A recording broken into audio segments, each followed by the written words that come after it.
Hey guys, so for this video, I'm going to be splitting the species rank up video into 3 parts.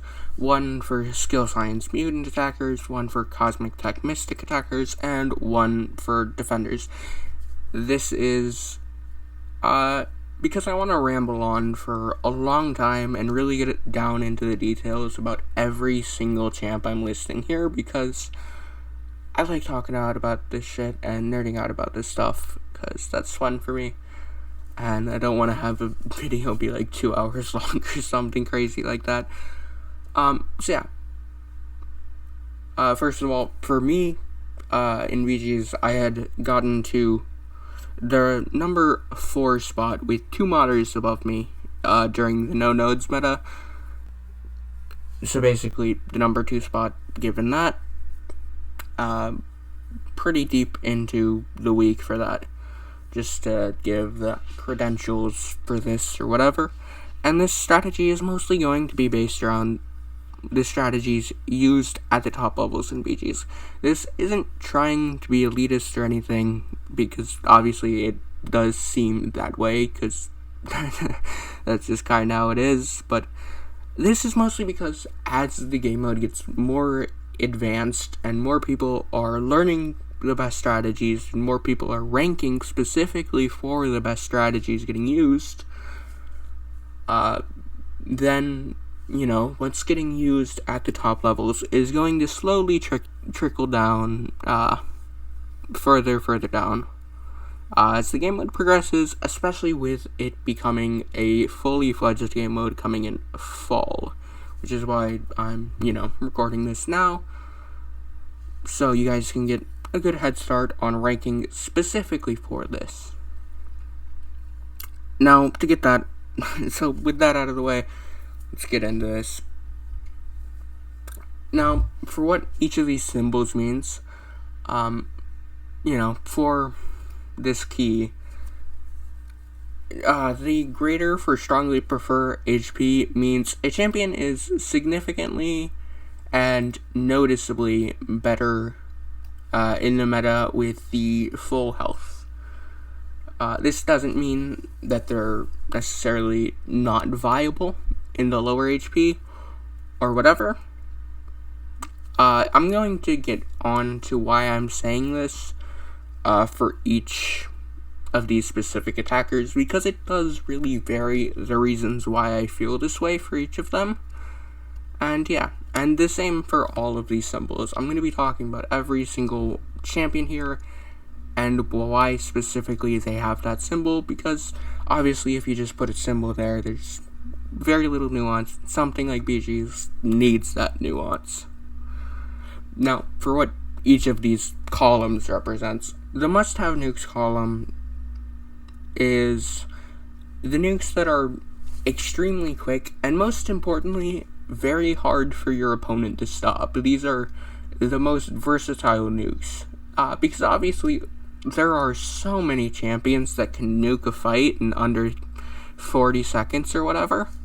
These are the nukes that are actively hard for your opponent to stop, and they're going to affect your opponent's drafting, and are of course very quick as well. And most importantly, they're going to be reliable as well. Reliable and hard for your opponent to stop and very quick. Obviously, you have Archangel as well, who's not reliable, but we'll get into why he's a must-have for another reason, because although he is very quick, someone like him specifically is put in there for a specific strategy. And the highly recommended attackers, are just that. I wouldn't recommend ranking all of these attackers to everyone, and it's going to be on a case-by-case basis for your deck. But if you're having a specific weakness in your attack, you're noticing defenders you're struggling with, and one of these attackers counters them, then they will do a fantastic job at stopping those defenders. And for attackers purposefully left out, I'm going to talk about each of these again, because again, there's a lot of nuance for why I'm leaving out these attackers, because a lot of them seem like very strong attackers, of course, so we'll get into that. And yeah, so let's get into it. First off, in the must-have nukes category, Nick Fury. He gets very reliable 30-second fights against any defender that can bleed. He's just a monster. There's not much else to say. He handles a lot of the common time wasters as well, like I-Hulk and Mephisto. They get absolutely destroyed by Nick Fury. And yeah, he's also a great counter to Kitty Pryde. He's a great counter to anything that can bleed, really. And he's just... I wouldn't generally recommend using Nick Fury on attack, but he can absolutely clutch out rounds for you. And the reason why Nick Fury is in this must-have tier is because Nick Fury has the ability to use his second life in Battlegrounds to completely cheese a fight. I uploaded a video a couple weeks ago on my channel where I used Nick Fury against an Elsa with Suis, and fights like that where you just get absolutely no counter to similarly works for like an I-Bomb. Using Nick Fury and just cheesing with his second life like that, again, go back to the video to see what I mean by that cheese, but it's just super valuable and makes him a must-have in my opinion. And yeah, next up for Hitmonkey, this one's fairly self-explanatory. Pretty much anything that doesn't directly counter Hitmonkey, he's going to absolutely shred. 1 L2 with him kills basically anything, and the crit bleeds hit so hard. And again, there's just so few defenders that can actually counter Hitmonkey. Almost all of the common time wasters are countered by Hitmonkey, with the exception of like Hercules. He's a fantastic counter to Mephisto. Again, he's a fantastic counter to Doom. He's a fantastic counter to Nick Fury. He's a fantastic counter to Thing. He's a fantastic counter to Nimrod and Thing, because in I'm forgetting what the name of the phase is, but I think it's in his orange phase, he bypasses all resistance, which makes it so even if you're against a bleed immune, which would traditionally seem like it's going to hurt Hitmonkey, because of course he gets a lot of damage from his bleeds, it makes it so that you have that bypass of resistance. You're going to be hitting so hard even against these champs with so much physical resistance. And yeah, just an absolute monster. And next up for Shang-Chi, this is another interesting one. First of all, I put the Suis note for Shang-Chi. To be clear with this, Shang-Chi does not really need Suis for the generic matchups you want to use him for. But if you want to get away with using him for some of the crazy stuff, getting the 18-second fights against Penny Parker, where you just completely rush to your special 2 without actually going for a proper ramp-up, he needs the Suis for that. And with that, he is just impossible to stop, because he can counter almost any defender, and he has a lot of pseudo power control by being able to use the combos the way he does with his stuns and unblockables. It can let you control a fight and decide what specials the defender is going to throw. For Masakure, the reason he's here is because of the extremely unique way that he deals his damage with the L2 into the block. And with this offbeat way of dealing damage, it bypasses a lot of the normal anti-nuking strategies you're gonna get with, immunities, whatnot. And having another way to deal damage that's, so offbeat and unique, and almost no one is, really preparing for, and having it not be based on crits or anything, so most resistances don't affect it all that much, is really great. And yeah, it's so hard to stop. And then you have Stealthy here. Stealthy, just fantastic. He is the one that's a little bit less of a must-have in this tier, but the defenders that he counters, in my opinion, just make him a must-have. He's a fantastic counter to Doom, to Nimrod, anything where your slow works, anytime you want to miss counter, anytime you want an unstoppable counter, of course. And yeah, he's just a monster. Having the boosted crit rate, of course, helps against a lot of defenders as well, especially like a Killmonger or something, or Mysterio, where the fight gets longer, in large part due to that crit resist. Having Stealthy have that massive precision just helps so much with all that crit resist bullshit. And the extremely quick ramp with just parry, light, parry, light, combo into L1, allows for some pseudo power control with the shortened combos and the ramp up, which is really nice, of course. Now, next up in the must-have nukes. For science, we're going into Torch. This is self-explanatory, of course. Nova Flame lets Torch kill basically anything, and do it extremely quickly. He has a lot of AI reliance in terms of getting the absurdly quick fights, but even with bad AI, he's so quick that there's just nothing that can really stop him. Now for Mr. Negs, this is another situation like Massacre, where, the offbeat damage source tends to counter a lot of the ways you're going about, preventing nukes on defense. And just being able to get it through those degens, which there aren't all that many counters to, and the Petrify's reversing willpower, which most people are probably placing with willpower, is really nice, and counters a vast majority of the problematic defenders. And just having that being so hard to stop really adds a whole lot of value to him. Now, onto the Mutant Attackers that are must-have for the nukes. Archangel. Now, first of all, with Archangel, let's address the obvious. He has so much RNG reliance on proccing arrows, and this can absolutely fuck you over in BGs. He is a must-have nuke, in large part due to his interaction against suicides. Where when the opponent starts with the bleed and poison on themselves, Archangel can just abuse this. And this allows him so that if you're worried about your opponent running Sui's, you can use this to sort of have an anti-Sui's deck. He's one of those anti-Sui's options, and having those anti-Sui's options is just super important, and Archangel does that extremely well. And then, of course, even outside of Sui's, he's still a strong attacker. There's a good bit of RNG necessary, but, he's still very strong and can absolutely, be a good pick outside of Sui's matchups as well. Now, Omega. Again, with an offbeat damage source, Omega is extremely hard to stop.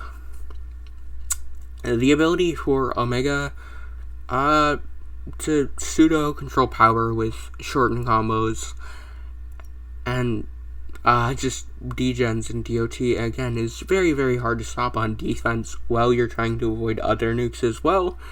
And he definitely needs Sui's and Sig 200 to really be shining in BG, but with it, he is just absolutely crazy.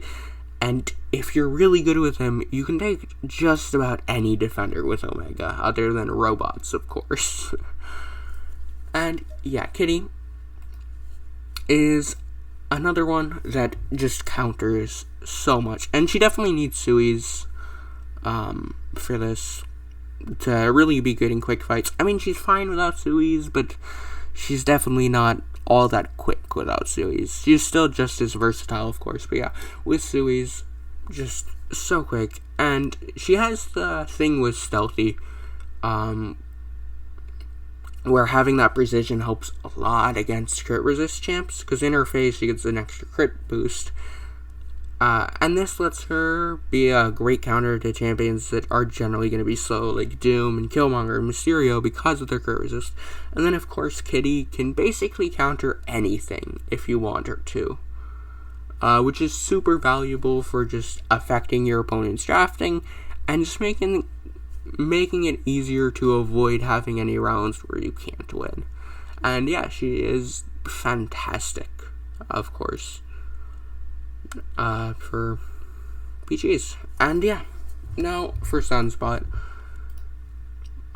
Sunspot is just a monster against so many of the hardest defenders. It's really hard to explain just what makes him great, but throughout the last 2 weeks that we had of BGs, he was undoubtedly probably the single best champion for BGs, which is crazy, as an attacker at least.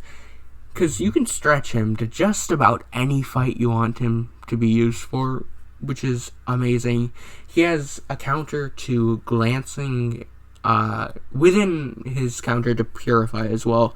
It's anytime an Incinerate is either failed to apply due to AR or Purified.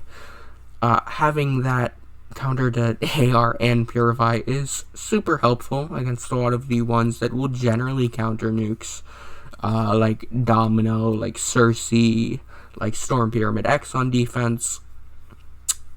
And then the Purify counter is fantastic, of course. And then he just nukes pretty much everything. You can use him, he's the fastest Nick Fury counter. You can use him as a Man-Thing, or a Nimrod counter, or a Warlock counter, or just anything, really. He's crazy strong on attack. And yeah, if you guys have Sunspot, go ahead and rank him. He is ridiculous in Battlegrounds. Alright, and I'm back. Okay, so, sorry, I'm recording this in multiple parts, of course, since this is going to be such a long video.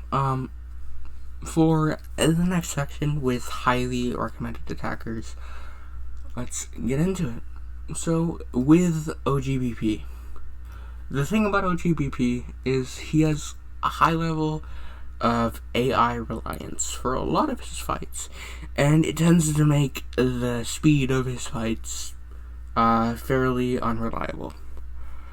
And this is the main reason he has this strongly prefers bigger HP, because in the longer fights with the bigger HP, you can get away with that AI reliance because, you know, the floor for his damage is still perfectly suitable in the bigger HP.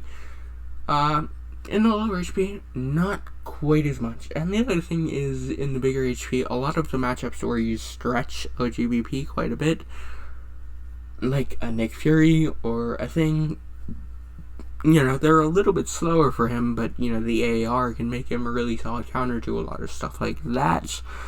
Is not so serviceable in lower HP, but he is a very, very solid attacker, and when you get everything to line up, he is extremely quick, and due to his ARR, he is a very, very versatile attacker, which is valuable, of course.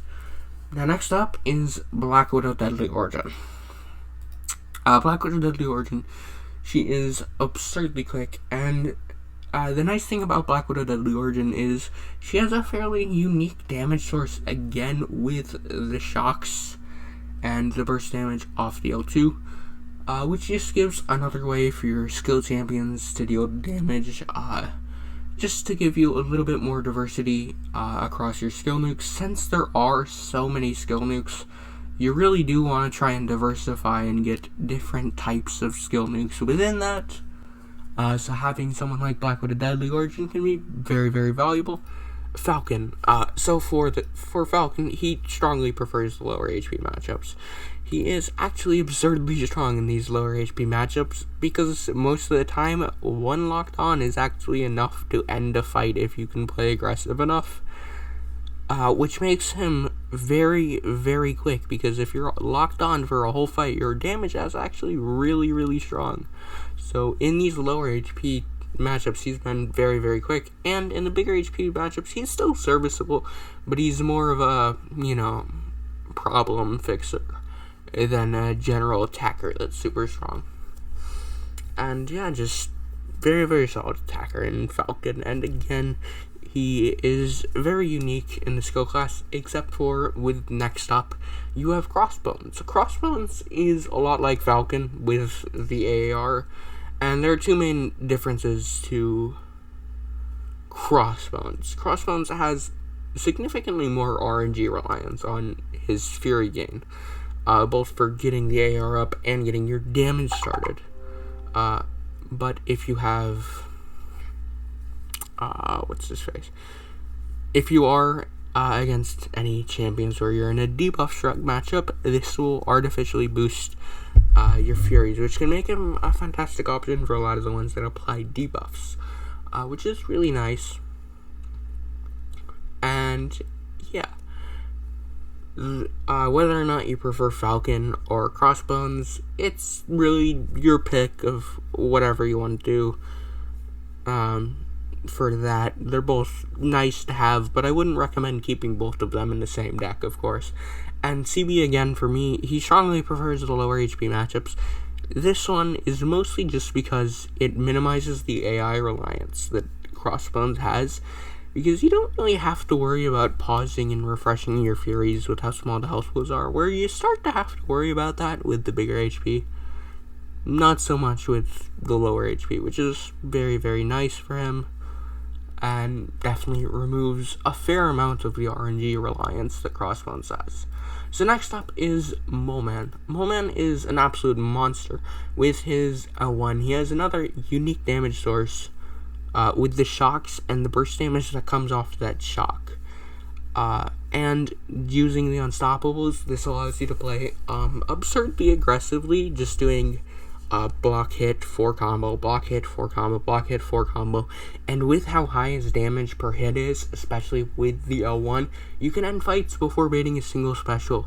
And this makes him just a fantastic counter to a lot of defenders, specifically like Mysterio. He absolutely destroys in like 25 seconds. And of course, a lot of the general fights that skill that, bleeds and guaranteed crits and shocks help for, he's going to be really good for, of course. Kingpin is another one with a fairly unique source of where he gets his damage with. If you can boost that damage from a bunch of debuff shrugging, his damage goes absolutely crazy. And yeah, Kingpin is kind of where I would lean on for if you should choose Crossbones or Falcon next in your deck. If you already have Kingpin ranked, I would go ahead and rank Falcon. If you don't have Kingpin ranked, I would go ahead and rank Crossbones, because he can kind of fill both worlds with what Kingpin can do. And yeah, Kingpin, anytime there's a debuff shrug matchup, he's absolutely amazing, of course. And his damage, just regardless of any of that, if he's at a solid sig, is very, very solid. So, Black Cat. Black Cat is an interesting one. If you're good with heavy counters, and if you're in an ideal matchup for Black Cat where you can abuse that AR to pause all of your passives, you're going to be having very, very, very high damage. She's one of the best thing counters, and in ideal matchups for Black Cat, she is absurdly quick. She's not the most versatile of champions, and she's not the easiest to play, so I wouldn't recommend for everyone to rank her, but if it makes sense for your deck, she is definitely she can definitely be a solid addition. So, next up for the Science Champions, first of all, Overseer. Overseer is very strong. The one thing about Overseer is that you have to be in matchups that specifically benefit him, where you can use the failed abilities to boost your cosmic charges, to go into that cosmic charge mode earlier and then be able to abuse that. This makes them absolutely crazy for Power Snack, of course, since with Power Snack, this just happens with basically every matchup. But in generic matchups, Overseer is not all that strong, so if your opponent is smart about playing around Overseer, he can definitely be prevented pretty easily. But in the right matchup, he is an absolute monster. And when there's a meta like Power Snack or Buffet ever is a thing, he's going to just destroy absolutely everything and be one of the best options, period. I-Bomb is another interesting one. The thing with I-Bomb is that he's really not all that quick. He has solid fight speeds, but he's definitely not going to be anything special in terms of speed. But he has two really nice things going for him. One is that he's almost always going to be ending at 100% health with his constant regen, which is, of course, just really nice. And two is that he is, again, another extremely versatile option, and he counters a lot of the Mystic Defenders. So if you're struggling with a lot of Mystic Defenders, he's a solid option.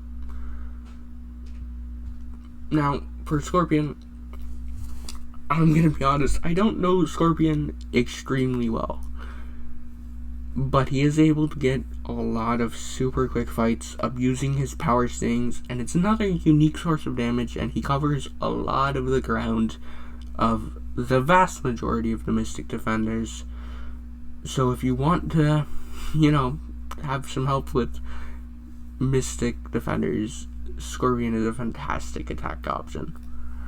Now, next up for Joe Fixit, he is very RNG based on attack. Sometimes you'll get really, really quick sub 30-second fights with him. Sometimes you'll get fights that go to like 50 seconds or something, because it's really RNG based off of your bleed procs, and what cards you get, of course. And this can make him very unreliable, but the ceiling is very high, of course, and the floor for Joe Fixit's damage is not low enough that I think this RNG should persuade you against using him. It should definitely caution you with using him, and making sure, it's not a time where you absolutely must win this matchup with him. Trying to avoid that will be ideal. But if you're in a favorable matchup and you have a solid defender for your opponent to fight, you can definitely win rounds for you. Red Hulk is another sort of RNG based one. With getting up his heat charges, it's definitely a little bit RNG based in the short matches, and he is another one like Overseer that requires your opponent to specifically place fights that are good for Red Hulk. But again, in the right matchup, Red Hulk is an absolute monster. And Red Hulk, in my opinion, strongly prefers the bigger HP. This is because, if you get just a little unlucky with your ramp up, it's not going to punish you quite as much in the bigger HP. And he needs recoil tree masters as well. They just add so much to his damage. Spider 99 is another one in the similar situation to I-Bomb, where his fights aren't absurdly quick. Unless you're running Sui's, of course, Spider 99 can end certain fights in just one L2. Like, he can end Maw if you've got Suicides on in just a single L2, which is very, very strong. But the nice thing about Spider 99 in VG specifically is, again, that he just counters so many of the Mystic Defenders. So if you're struggling with a lot of Mystic Defenders, Spider 99 is a fantastic rank up for BGs. And yeah, on to the mutant ones. Now, so Bishop is another interesting one. The thing with Bishop is, again, like those Overseer and Rolks, he strongly requires your opponent to place a fight that is specifically good for him. Which is definitely a flaw, and it makes it very easy to stop him. But again, in the right matchup, when you can punish Purifies, or even if you're just against a skilled champion in general, he is extremely, extremely strong. If you're having problems with skilled defenders, he covers a lot of ground there, and will be a fantastic addition. So next up with Toad. Toad is one of the absolute best Nick Fury counters. With being able to fully bypass the second life and just having really good damage for taking down that first life, he's another one, like Bishop, that requires your opponent to specifically place fights for him. But how good of a counter to Nick Fury Toad is adds a lot of value to ranking him up. And again, if you're having issues with skill defenders, absolutely rank up Toad. And then we've got Weapon X. Weapon X is a bit of an interesting one because his playstyle involves purposefully charging the heavy and having your opponent hit you to get that Fury. So there is a little bit of RNG to it, but with that, getting that Fury from the heavy charge with the Unstoppable he's going to hit like an absolute truck. With that Fury and the guaranteed crits, he's going to be ending a lot of fights sub 30 seconds and just be absurdly quick. Now Storm, with her prowess, her specials just hit like a truck. She is, again, one that kind of softly wants specifically favorable matchups. She is a little bit stronger outside of her usual matchups than the other ones mentioned, but still really, really wants favorable matchups to do well. But yeah, in the right matchup, Storm is an absolute monster. I've seen a lot of sub 30 fights with her. And next we have Mags and Havoc, who I was really hesitant with even listing here. Because Mags is extremely RNG reliant to get quick fights. You need to go for your L2. And you either need it to crit, or you need to be fighting an opponent with a low health pool. Against G99 or Penny Parker with this low health pool, Mags is actually a monster. Because that L2 will almost always kill or get your opponent close enough to kill, and that makes him a great counter to those. But if it doesn't crit and it's in the bigger HP matchups, he's gonna really struggle to get a quick enough fight. But being a counter to basically all metal defenders definitely helps. If your opponent has a non-favorable matchup, you can definitely use him to win most of the time. And Havoc is an interesting one. Again, he just covers a whole lot of ground. Using his feedback cycle is a very unique source of damage, and it's pretty impossible to actually stop it. And with how much ground he covers, he definitely has a lot of value, as, you know, he covers Korg, Terrax, Domino, all sorts of things. This is a pretty solid counter, but he's never going to be a specifically amazing counter. But he can definitely add a lot of value to your deck by being in there, especially with how he can affect drafting. And yeah, he is a solid rank up, but he is definitely one of the ones I would caution, just like Magneto. But he will be solid if you want to rank him up and use him for BGs. And yeah, now back for the final column. So, for this column, these are champions that I'm going to be talking about that I would specifically advise caution against ranking for BGs, specifically for the purpose of attack. Some of these are still strong rank ups for Battlegrounds, like Domino and SPX and iHulk are strong defenders. And the reason why I'm cautioning against it is because to not rank them expecting them to be very, very strong attackers, and ranking them specifically for attackers to fill holes in your in your deck. And the reason for why is every champion is difficult, is different, of course. So let's get into it. Now, with Ronin in the skill class, he is pretty quick. He has very solid fights. Solid bleed damage, solid shrug. The issue with Ronin is that he is entirely replaceable by just about every other skill nuke. There's nothing that really separates him from the rest of the skill class for attackers. So even if he is a solid short-term rank up and will make it into your deck, he will likely get replaced by the other skill nukes and end up not being the best long-term rank up, just because there's nothing to really separate him from the rest of the skills in your deck. And yeah, that's definitely a big issue. And it is the same exact thing going on with Jabari. Jabari is very replaceable with this again. Jabari falls a little bit more into the debuff shrug aisle, but there's nothing that really separates her from any of the other debuff shrugging champions. And the debuff shrug is definitely really cool, and it lets her, become pretty strong in a lot of the debuff shrug matchups. She doesn't have much that actually separates her from the rest of the skill nukes, especially the debuff shruggers in specific, even though she is a strong champion for BGs. And if you like her, of course, rank her, rank whoever you like, but I would advise caution against ranking her specifically for BGs and attack.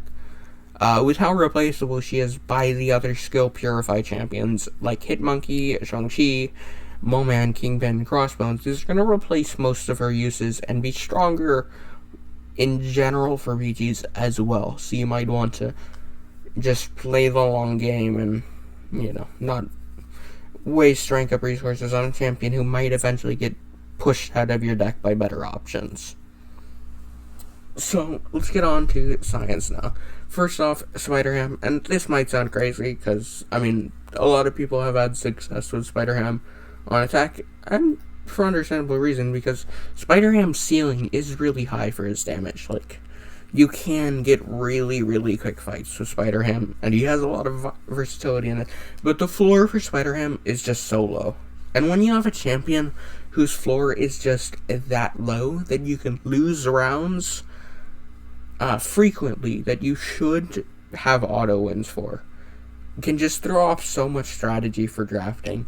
If you're planning to throw around because you have no counter to the opponent's defender, or they got perfect nukes and you have to throw around for whatever reason, and then you have Spider-Ham in a favorable matchup and you just get bad RNG with him, and even though you definitely should win the round, you just lose that round because Spider-Ham is completely at the will of the opponent's AI. And personally, I really strongly dislike champions like this for attack, especially when their ceiling is just, not their ceiling, when their floor is just so low like it is with Spider-Ham. And yeah, Eye-Hulk, I would actually recommend ranking Eye-Hulk for PGs. Just don't expect it as an attacker. Don't have him in place of strong science attackers, because you're going to be losing a lot of health. So even if you get quick fights, he's not going to be quick enough to make up for the health loss you're going to suffer. And that's about it. There's not much more to explain to him. And yeah, Cap Infinity War is actually a really interesting one. Cap Infinity War, when his special 2 crits, can auto-kill a lot of fights and get those 30-second fights in BGs. But if the special 2 doesn't crit, you've got a fairly slow fight, and he's not really all that special to set aside from the rest of the science class, or really just the rest of anything, because he doesn't have any of the synergy champions. He doesn't have much unique going on for him in Battlegrounds. And yeah, now for Domino. With Domino, it is the same situation as with Spider-Ham. I would recommend ranking Domino again for BG's attack, because she is a very solid defender. I just wouldn't have her in place of strong mutant options for attack for when you're building your deck. I would recommend ranking her, just not having her in place of those strong mutant options and all of that you're going to need in your deck. Just because her floor, again, is so low, like Spider-Ham's, that when you get bad RNG, you're just going to lose the round, because that floor really is so low.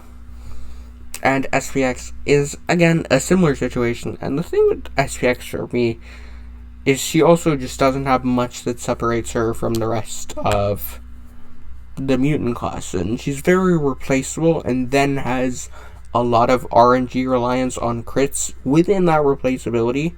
So she's both replaceable and having that low floor, and that's just a combination that I wouldn't recommend ranking in place of strong mutant attackers. Though SPX I would rank, just not in replacement of a strong mutant attacker, because she is a very, very solid defender for Battlegrounds. And yeah, that's all for this video for some BG's rank up advice. Hope you guys enjoyed the video, and yeah, see you guys later.